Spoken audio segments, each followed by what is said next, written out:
So Kendra, this is the first time that you and I have spent time in person. Hey, let's get a photo, because like, Yeah. it's proof that there is real life, that we're actually in person.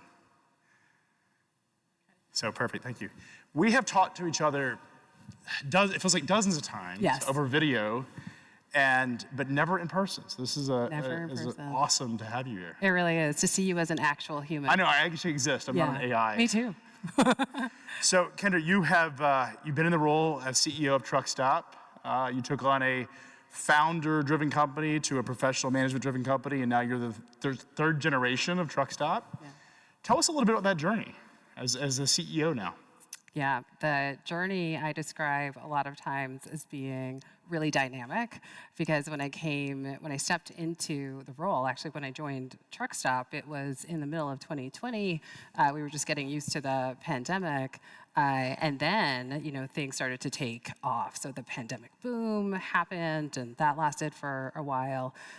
So when I stepped into the CEO role at the beginning of 2022, it was just a different time for the market, for the business.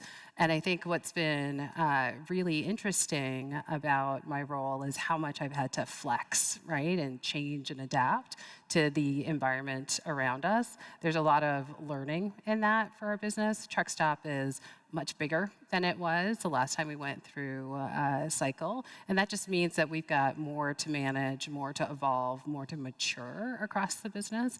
And I spend a lot of time thinking about that now. So you've been in the seat for a couple of years. Yep.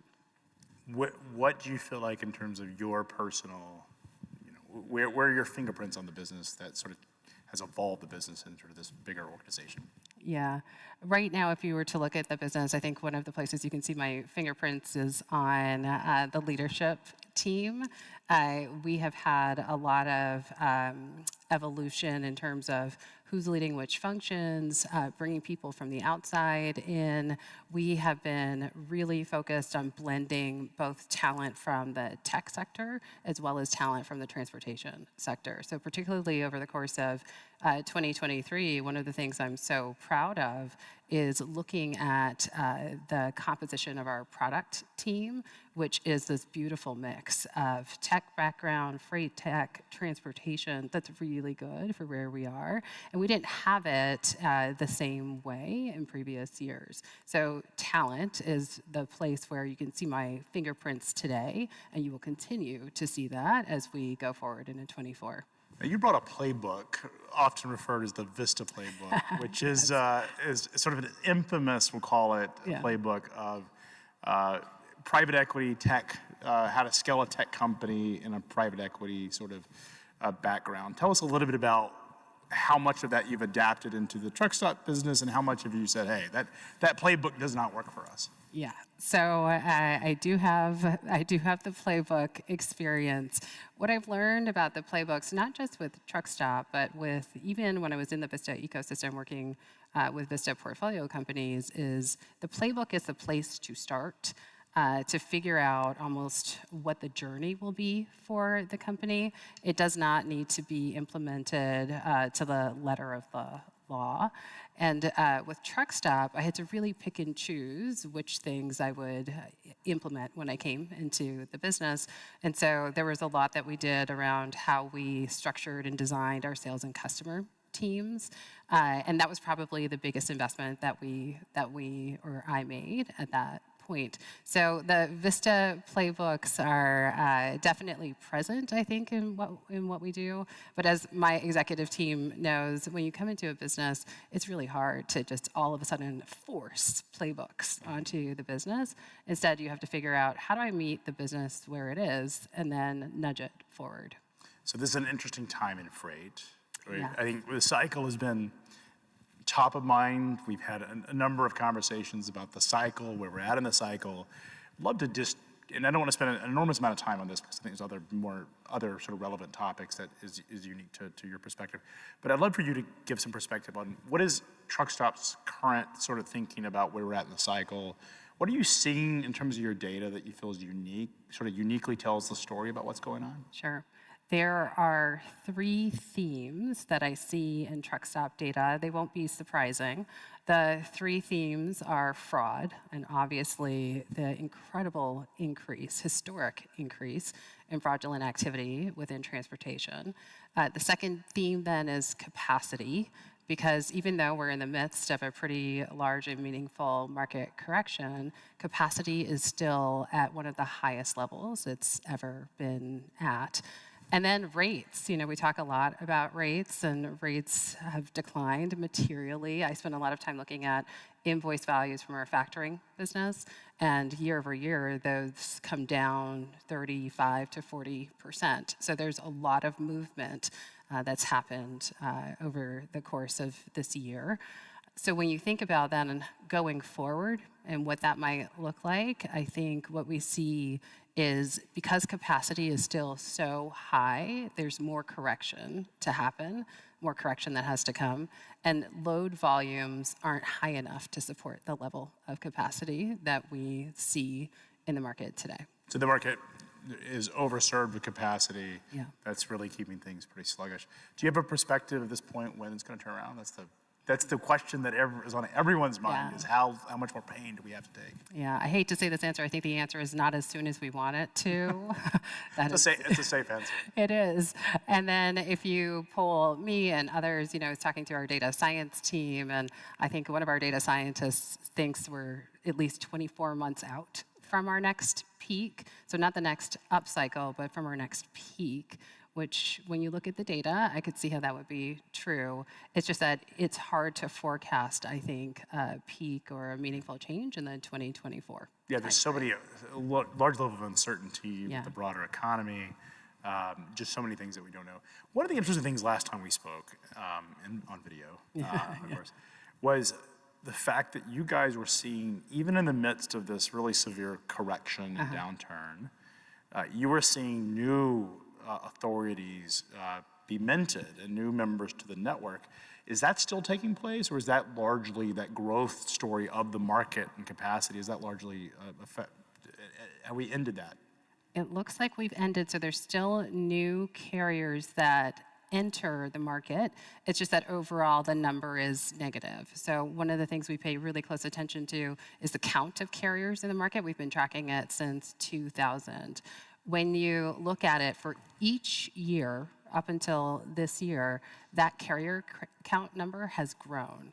And it grew, as you might imagine, really materially in 2021. I think you've said this even before, is that by our calculations, 81,000 new carrier authorities came into the market in 2021. It's insane. Wild. It's insane. It looks like a big, sort of hyperbolic GameStop. I think Rachel Premack has called this the GameStop. Yeah. It's not a GameStop stock. This is trucking. These are real, this is as true business, physical business as you can get. We've seen this massive expansion, and it's shocking. It's shocking. And no one outside the industry, I imagine this was a surprise to you when you took the role versus what you expected.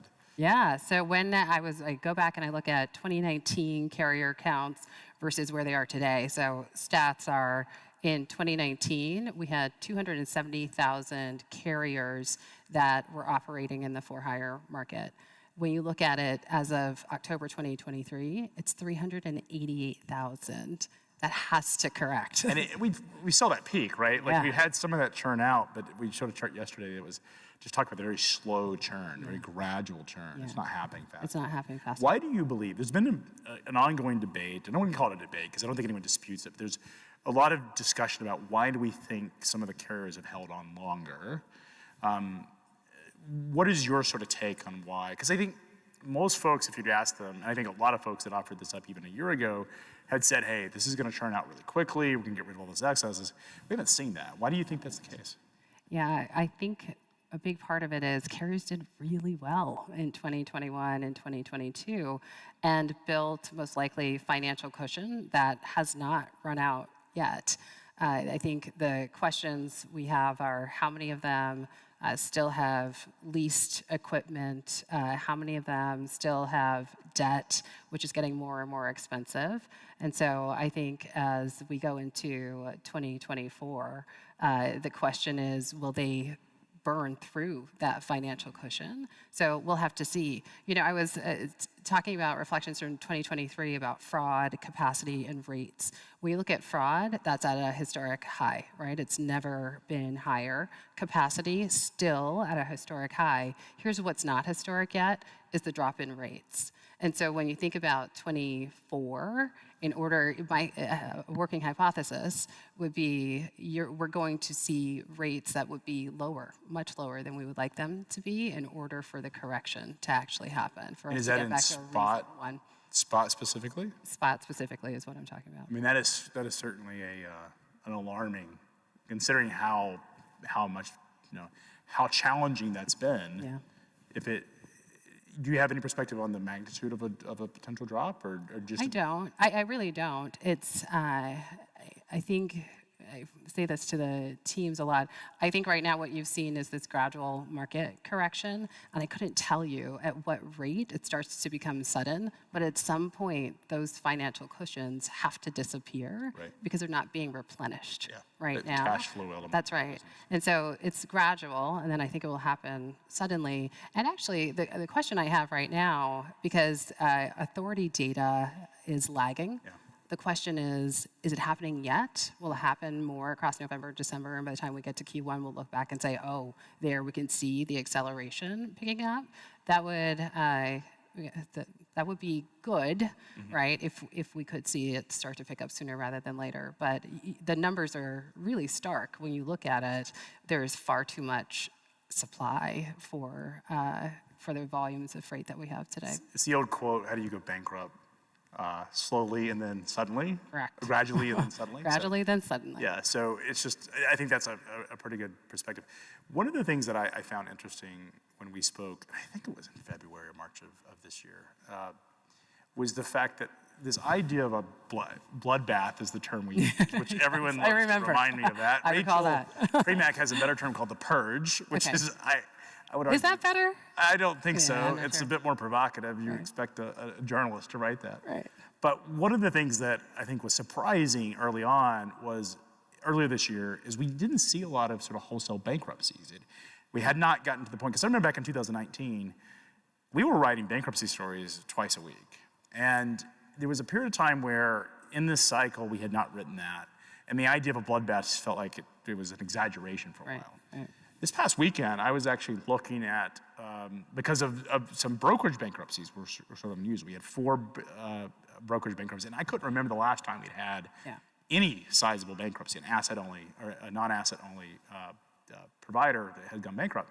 So I was looking at all the bankruptcies that we've had this year, and I counted 29 bankruptcies, and they were happening at a higher frequency than what we had in 2019. So it's almost like the second half of the year is when we started to see these pile up. And it goes back to that gradually and then suddenly thing, because like a lot of the bankruptcies are sort of, the cash flow element eventually just catches up to you, but it takes a long time. My grandfather used to say that these, truckers are like cockroaches, as they can live because of the cash flow factor in trucking, is they can exist for a long time in negative till they just can't survive anymore. Yeah, and the 29 bankruptcies were broker bankruptcies? No, we didn't have, it's interesting, to my recollection, I can't remember before this year, I'm sure it's happened, I just don't recall it, any large scale, called mid-market, $100 million or more, broker that filed bankruptcy, non-asset. Because it's pretty easy to sort of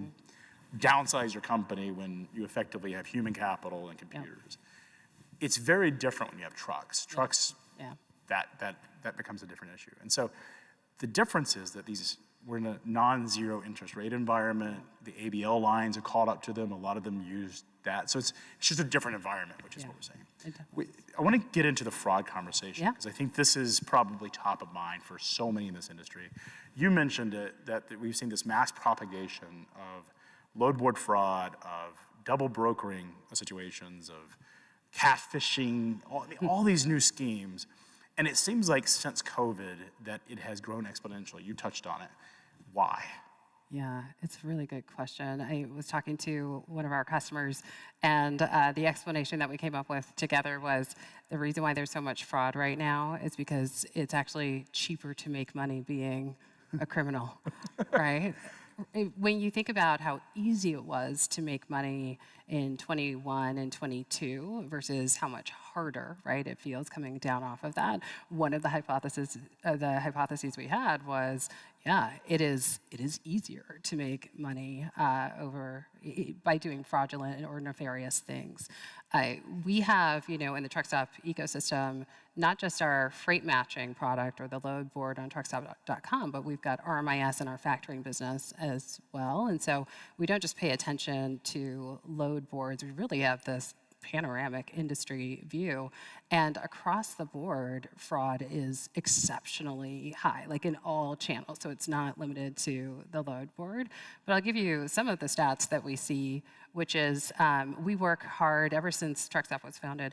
We have been really good about keeping the board safe. And so we monitor and vet all of the authorities that come in.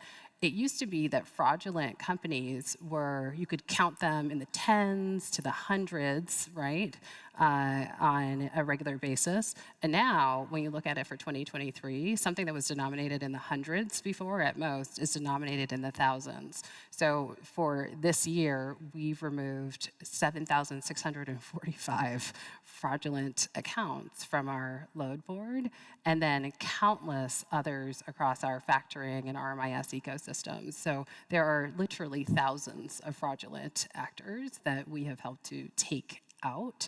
And still, I think what's interesting is watching how many different types of fraud now exist. So yes, double brokering, but there's things like ghost trucks and the fictitious companies. And one of the things that's really difficult for our customers is the identity theft, right? Particularly if you're an owner-operator carrier, that is really hard. It's like catfishing. Yeah, You don't know really who's bad. actually on there. I called it, so effectively it's catfishing. Yeah. It was like dating where you don't actually know the credentials. Yes. Which is somewhat, it's often, people who don't know the trucking industry often compare dating to like the dating apps to trucking apps because it's very similar in sort of the nature of it. One of our customers actually told me that he cheated on Truckstop for a little while with Tinder. And then I think he found his wife and he came back. Okay. So I have to ask you, Truckstop is a very important member of the ecosystem. You are, there are two load boards that represent the majority of the market share in the space. How much responsibility do you believe that the load boards, Truckstop's in particular, has to really manage this fraud problem? We believe we have a real responsibility to build trusted networks. So we've been doing that ever since we were founded in 1995, and we've been incredibly vigilant about it. And so I don't know that it is a responsibility so much as it is just a part of the fabric of Truckstop. We've had what we call a security and assurance team that's been at Truckstop since Truckstop was born, and that is the team that goes out and vets all of the brokers and carriers that show up in our ecosystem. So it's not, I guess I'm saying it's kind of like a way of life for us at Truckstop is to make sure that people who we let into our ecosystems are who they say they are. And what grade would you give yourself at this point? That's a tough question, Craig. We feel pretty confident about the investments that we make there and the resources that we have. Nothing is 100%, but we work tirelessly to make sure that we are constantly getting better at it. So I think we do pretty good, and we are continuing. We are always focused on continuous improvement. Do you believe that DAT has done enough? Okay.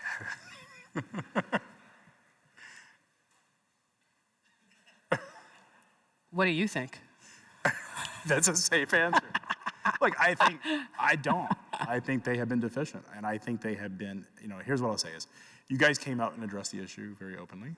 I think you came out we're going to apply technology to it. You bought RMIS. You also have been very honest about the conversation. Yeah. You've been willing, at least from my perspective, to have the conversation about deleting accounts. DAT does not have that reputation. I have been openly critical of DAT's desire to sort of have a hands-off approach to that topic. And I think it's a travesty. And I think the load boards, you guys included, have a responsibility to this industry to protect its participants, particularly the small carriers and the brokers. It's not the big companies that we need to protect. And I love J.B. Hunt, they will be fine. It is the smallest participants, the ones that depend on these markets for their livelihood, that have responsibility. And I take it very, very serious that these conversations need to happen. So I think certainly Truckstop has done a much better proactive job being public. You guys have hit the thing spot on. I have seen DAT improve that communications because they've been forced to respond to it. But some of the actions that they've had in the market about how they have sort of treated their customers in recent years with significant rate increases have not, in my opinion, that money, if it was justified investment in their product, would be worth it. But I think they have not done that. And I think it's a travesty that we have let the industry operate with this fraud, which is becoming a problem. And I say one more thing, is I worked in payments for 9 years. Yeah. MasterCard and Visa's networks, years ago, it used to be MasterCard and Visa said, it's not our responsibility, it's the banks and issuers' responsibility to protect from fraud. It's the merchants and that. And they realized with the birth of the internet that if you were going to put your credit card across the internet, they had a responsibility for it. And I think Truckstop and DAT share that responsibility. You're both very important companies in this space. I think the fact that you have the privilege to serve this space also means that you have a responsibility. And I think Truckstop has done a much more proactive job. The fact that we're having the conversation, the fact that you've been public about it, I think is a testament to the fact that you guys committed to it. And I think DAT has been lacked on that. That's my opinion. I think what we've learned is that it will take a village for us to solve the fraudulent activity that we see today because it is so high. And to your point about the role that we play in the industry, I could not agree with you more. We take that role so seriously. And fraud for us is not I don't think of it as like a monetization or necessarily a growth opportunity for our business, but really an opportunity for us to help do good for the transportation industry. So for example, one of the things that we started doing earlier this year, and we continue to maintain this relationship, is a relationship with the FBI, which we do this purely to hopefully catch some of the bad guys, particularly the ones that are very organized in how they're stealing cargo. Us educating proactively the FBI about this is us trying to help remove or eradicate some of those nefarious actors, so that way we can get back to more of a normal state. So we are really quite committed to figuring out how to solve the fraud.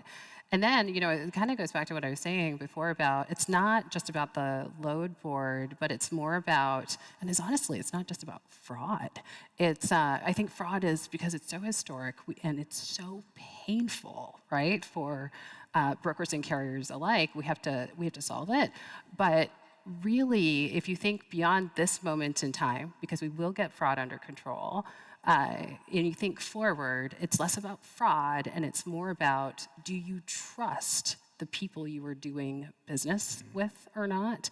And so what we talk about at Truckstop is how fraud is an element of overall having a network where you can access freight and capacity that you trust, that is validated, verified, confirmed through all kinds of different sources. And that is what we are really focused on. So yes, fraud right now, but trust is really the big thing, is how do I make sure I've got trust in my relationships? How do we get because ultimately you have so much, you can take and address fraud that has oftentimes after the fact, where someone reports it. You certainly can do some front end work to verify the authenticity of a company, but you still have to allow, the downside of fraud is just like doing a wire. Have you done a big wire from a big bank lately? It is a pain. Yeah. Like JP Morgan, it takes hours to send out a wire because I have to talk to 7 people and I have to prove that I know what I'm talking about.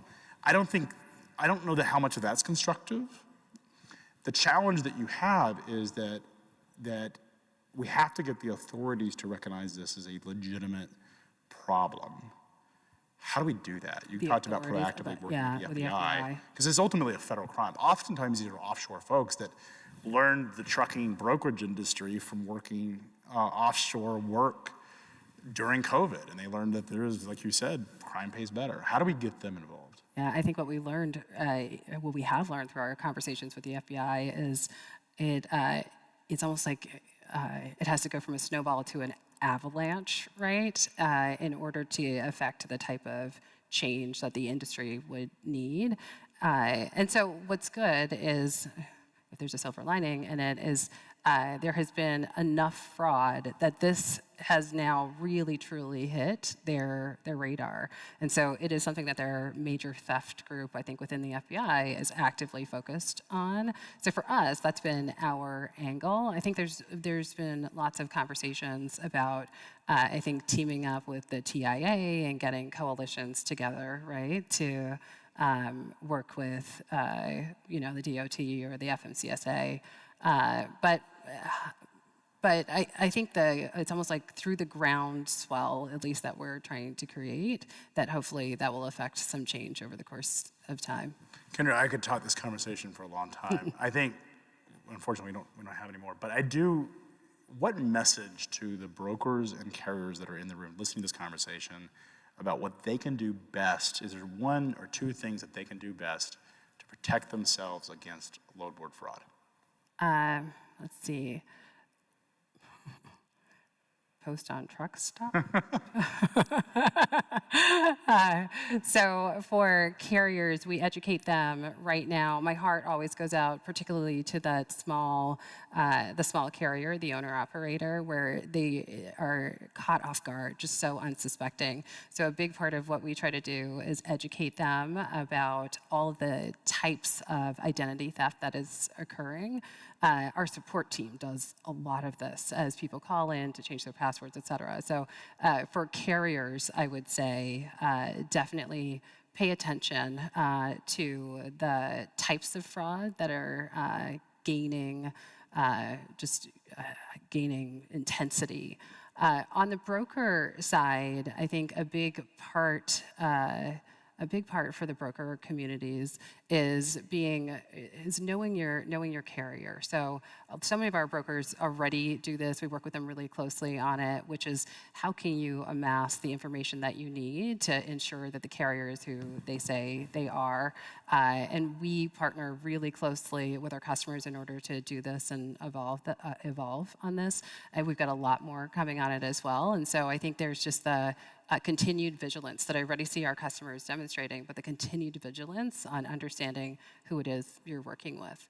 Kendra, so many things I'd like to ask you. Unfortunately, we don't have time, but really appreciate your time today. Thank you so much, Craig. Kendra Tucker, everyone.